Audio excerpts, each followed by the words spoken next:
हर हर महादेव प्रिय दर्शकों। सितंबर के महीने में मेष राशि वालों के उलझने सुलझने वाले हैं। फिर कहानी बदलने वाली है। दूसरे ही कुछ परिणाम होने वाले हैं। क्या कुछ होगा इस विषय पर डिटेल में चर्चा करेंगे और सितंबर की बात होगी। उससे पहले एक शास्त्रवाणी सुन लीजिए। ज्ञान की बात है। ऐश्वर्य या उन्नति चाहने वाले पुरुषों को नींद, तंद्रा, तंद्रा अर्थात ऊंघना, बार बार जमाइयां लेना, डर, क्रोध, आलस्य और दीर्घ सूत्रता यानी कि जल्दी हो जाने वाले काम में अधिक देर लगाने की आदत को क्या कहते हैं? दीर्घ सूत्रता। इन 6 दुर्गुणों को त्याग देना चाहिए अगर आप सफल होना चाहते हैं जीवन में। तो अगर ये गुण आप में हैं, या गुण नहीं दुर्गुण आप में हैं, तो आप कभी भी जीवन में सफल नहीं हो सकते हैं। षडदोषाः पुरुषेणेह हातव्य भूतिमिच्छता, निंद्रा, तंद्रा, भयम, क्रोध, आलस्यम, दीर्घ सूत्रता। ये शास्त्रवाणी है। अब आइए विषय पर आता हूं। क्या कुछ विषय कहता है। मेष राशि की बात होगी। आपके लिए बहुत कुछ बदलाव होने वाला है। सबसे पहले तो यह है कि सूर्यदेव 12 महीने के बाद अपनी राशि में आए हैं। 17 सितंबर तक अपनी ही राशि में रहेंगे। अर्थात आपका निजी जीवन, आपकी पढ़ाई लिखाई, आपकी संतान के माध्यम से किसी प्रकार की कोई खुशखबरी या संतान की कोई मांगलिक कार्य होने के योग इस महीने में दिखाई दे रहे हैं, 17 सितंबर से पहले। तो एक तो ये है, क्लियर है। ठीक है जी। तो संतान की प्लानिंग कर रहे हो या कुछ भी हो, ये अच्छा है। लेकिन हाँ, कुछ बाधाएं हैं, केतु के साथ में हैं। लेकिन इस विषय को लेकर के मैं डिटेल में अन्य वीडियो बना चुका हूं, इसलिए इस पर नहीं जाऊंगा ज्यादा। अन्य क्या क्या है, क्या कुछ होगा, इस पर चर्चा करते हैं। तो सबसे पहले देखिए, आपका मंगल जो है यहाँ पहुंचने वाले हैं 13 सितंबर को।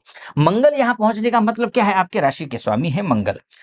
18 महीने के बाद ये शुक्र की राशि में अर्थात तुला राशि में पहुंचेंगे। तुला राशि में पहुंचने का तात्पर्य ये है कि आप अपने पुरुषार्थ के माध्यम से आप अपने बिजनेस को आगे बढ़ाएंगे। आप अपनी वाक्पटुता कहिए, पुरुषार्थ कहिए, या फिर जो है आपकी स्ट्रेटेजी कहिए, उसको अच्छी तरीके से अपनाने जा रहे हैं इस महीने।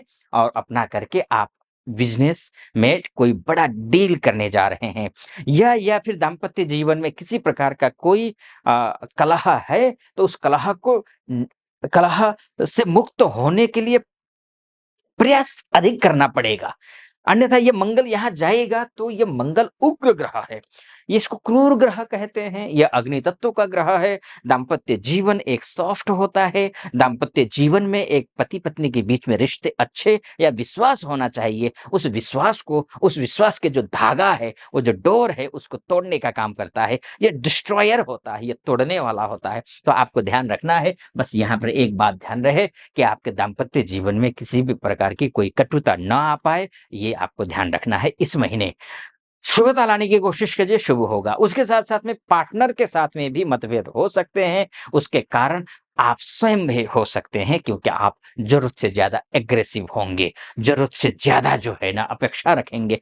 ये भी एक कारण हो सकता है। तो आप अपने आप को डाउन टू अर्थ रखिए, ये ठीक रहेगा मंगल के यहाँ जाने के बाद। लेकिन हाँ, बिजनेस चलेगा, ये कहा जा सकता है। एक दूसरी बात यह है कि बिजनेस चलने के साथ साथ में आपका स्वास्थ्य भी अच्छा रहेगा। स्वास्थ्य अच्छा रहेगा, स्वास्थ्य के दृष्टिकोण से कहीं कोई अगर सर्जरी होनी है या फिर किसी प्रकार की कोई भी परेशानी हो, रोगी हो तो निरोगी होंगे, ये मानकर चलिए आप। ठीक है। आपकी प्रोफेशनल लाइफ में बहुत अच्छा होने जा रहा है। आप अगर डाउन टू अर्थ रहे तो आपका प्रमोशन होने जा रहा है। अगर आप डाउन टू अर्थ रहे, आपके कलीग, आपके जिनके साथ में आपके खटपटी हो चुकी थी, वो खटपटी दूर होगी। उनके साथ में आप मिलेंगे, बैठेंगे, एक कदम आप आगे बढ़ाएंगे तो 2 कदम वो व्यक्ति, वो आपका जो कलीग है, वो आपका साथ देगा। आपके घर गृहस्थी के लिए भी बहुत अच्छा रहने वाला है। तो ये भी है आपके घर गृहस्थी। इसके साथ साथ में आप अपनी वाणी में संयम लेकर आइएगा।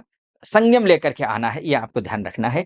घर गृहस्थी में अगर किसी प्रकार का पैतृक संपत्ति को लेकर के विवाद है, तो उसमें भी विवाद बढ़ने के बाद सुलझ सकता है। यानी कि शुरू में मैंने कहा ना कि उलझने सुलझेंगी, तो सुलझ रही हैं चीजें। लेकिन उसके मूल जड़ में, मूल सेंटर में कौन है? आप स्वयं हैं। शांत रहना है, ये आपको ध्यान रखना है। ये बात हो गई मंगल और सूर्य की और केतु के माध्यम से। अन्य ग्रह हैं, बुध है, शुक्र है, बहुत कुछ करने वाले हैं और क्या उपाय करना चाहिए, क्योंकि देखिए अगर आपकी कुंडली में ग्रह कमज़ोर हैं, तो मैं कितना ही कहूँ कि अच्छा होगा, लेकिन नहीं होगा आपके साथ में। ढाक के 3 पाँव जहाँ थे वहीं खड़े रहेंगे, ये समस्या आएगी। लेकिन अब इसके लिए क्या करना है, उपाय भी बताऊँगा, उन उपायों को फ़ॉलो कीजिएगा और क्या कुछ होगा इस पर चर्चा करेंगे। तो अब यहाँ तक पहुँचे हैं और मेरा विश्लेषण सटीक लग रहा हो, तो चैनल को सब्सक्राइब, वीडियो को लाइक और कमेंट बॉक्स में जाकर के महादेव के भक्त होने के नाते कृपा तो आप पर भी बननी चाहिए और क्यों ना महादेव के भक्त बन जाइए और हर हर महादेव कमेंट बॉक्स में जाकर के लिख दीजिए।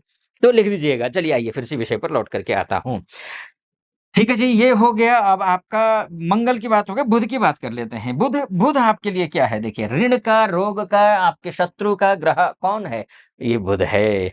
अब बुध अपने घर में जाएँगे, यानी कि षष्ठेश बुध अपने ही घर में होंगे। अपने घर में केवल नहीं होंगे, उच्च के हो जाएँगे। अब उच्च के हो जाएँगे तो क्या होगा? तो उच्च के फल देंगे, यानी कि उच्च के होने का मतलब ये होता है कि ग्रह दीप्तादि अवस्था में पहुँच गया है। दीप्त अवस्था का ग्रह है। उस ग्रह का पूर्ण प्रकाश आपके बॉडी पर, आपके भविष्य पर पड़ने वाला है। इसलिए बुध बुद्धि के कारक ग्रह है, बुध विवेक के कारक ग्रह हैं, बुध बिज़नेस के कारक ग्रह हैं, बुध बेहतर है। तो मामा के साथ रिश्ते अच्छे होने वाले हैं, मौसी के साथ रिश्ते अच्छे होने वाले हैं, या फिर आप शत्रुओं के साथ रिश्ते अच्छे होने वाले हैं। शत्रु भी अभी तक रहे हों तो वो भी ठीक हो जाएँगे। ऋण से उऋण होने के लिए ये परफेक्ट महीना है, लेकिन कब से हो रहा है ये भी जान लीजिए। उससे पहले भी अच्छा है, बुध यहाँ खराब नहीं होता है। बुध यहाँ खराब नहीं होता है। बुध यहाँ आएगा तो क्या होगा? आपके लिए ये शत्रुओं से ये 15 तारीख से आ रहा है, 15 सितंबर से आ रहा है, तो बहुत अच्छा है। इसको लेकर अलग से भी वीडियो मैं बनाऊँगा। आप इसलिए बोल रहा हूँ, सब्सक्राइब करने के साथ ना जो बेल आइकन का जो है ना आइकॉन, उसको क्लिक कर दीजिएगा ताकि नोटिफ़िकेशन आपके पास आ सके। तो ये एक अच्छा होगा, बढ़िया रहेगा, कोई चिंता की बात नहीं है, ठीक है जी। ये बुध के माध्यम से अच्छा है। क्या-क्या और कुछ होगा? और आपका कॉन्फिडेंस बढ़ेगा, भाइयों का सहयोग मिलेगा, बुआ इत्यादि का सहयोग भी मिलता हुआ दिखाई दे रहा है। बुध कहाँ देखेगा? आपको विदेश हाउस में देखेगा, तो यहाँ से क्या दे देगा? विदेश में रहने वाले हमारे जितने भी माताएँ, बहनें, भाई-बंधु इत्यादि हैं, उनके लिए भी ये सहयोग करता हुआ दिखाई दे रहा है और जो एमएनसी में काम करते हैं, उनके लिए भी ये सहयोग कर रहा है। यानी कि बिज़नेस हो या जॉब हो या फिर प्रेजेंस ऑफ माइंड का प्रयोग करना है, बुद्धि विवेक का प्रयोग करना है, सबके लिए अच्छा है। शर्तों के साथ में थोड़ी बहुत शर्तें हैं, ज़्यादा भी शर्तें नहीं हैं। तो बात क्या हो गई? बुध की भी बात हो गई। अब बुध की बात होने के बाद शुक्र की बात कर लेते हैं। शुक्र बहुत ज़रूरी है। 15 तारीख को ही 15 सितंबर को शुक्र यहाँ आ जाएँगे, यानी कि त्रिकोण में हो जाएँगे। यानी कि केंद्रेश होकर के त्रिकोण में होने का मतलब ये है कि धन-धान्य से परिपूर्ण करते हुए दिखाई दे रहे हैं। धन-धान्य से परिपूर्ण करते हुए दिखाई दे रहे हैं। वैभव बढ़ेगा, यश बढ़ेगा, कीर्ति बढ़ेगी, समृद्धि बढ़ेगी। ये भी होगा विवाह इत्यादि के लिए ये परफेक्ट समय है। लव एंड रिलेशनशिप में भी अच्छे हैं, लेकिन हाँ, कुछ चीज़ें हैं, खराब हैं, सावधानी बरतनी पड़ेंगी क्योंकि सूर्य-केतु का संबंध बना हुआ है, तो ये सूर्य-केतु का संबंध गलतफ़हमी पैदा कर सकता है रिश्तों में। विद्यार्थियों के लिए मैं कहना चाहूँगा बच्चों, आपके लिए बहुत अच्छा है, बुध उच्च के होने जा रहे हैं, बुध बुद्धि के कारक होते हैं, आप कंसंट्रेशन बना करके पढ़ाई-लिखाई करिए, आपके लिए फुल मार्क्स हैं ये। ये महीना आपके लिए शुभ रहने वाला है, निश्चिंत रहिए। पढ़ाई-लिखाई खूब डट करके कीजिए, पढ़ने में फ़ोकस कीजिए, इधर-उधर दाएँ-बाएँ नहीं, ठीक है जी? फिर मैं बोलूँगा 6 दोष, नींद, तंद्रा, डर, क्रोध, आलस्य, दीर्घसूत्रता को त्यागिए, सफलता की ओर आगे बढ़िए। उपाय समझ लीजिए क्या है उपाय? सबसे पहला उपाय तो ये है कि अगर आपकी कुंडली में बुध कमज़ोर हैं, तो आप गणेश जी की पूजा करिए। गणेश जी की पूजा करने के बाद क्या होगा? जॉब करते हैं, तो जॉब में अधिक समय दीजिए, जो नीचे जो गरीब तबका है, उनके ध्यान रखिए, उनका हेल्प कीजिए। 22 सितंबर से नवरात्र शुरू हो रहे हैं, शुभ है आपके लिए। आप दुर्गा सप्तशती का पाठ करिए, शुभ रहेगा आपके लिए, ठीक है जी? ज़्यादा लंबा वीडियो हो जाएगा। आप अगर अपनी कुंडली के बारे में चर्चा करना चाहते हैं, आप महिला हो या पुरुष हो, देश से देख रहे हो या विदेश से देख रहे हो, तो नीचे नंबर है, उस नंबर पे कॉल कीजिए, व्हाट्सएप कीजिए, मेरी टीम से बात कीजिए, अपॉइंटमेंट ले लीजिए, मैं स्वयं आपकी कुंडली का विश्लेषण करूँगा। सटीक लगा हो, सब्सक्राइब, लाइक और कमेंट ज़रूर कर दीजिएगा। फिलहाल अनुमति दीजिए। हर हर महादेव।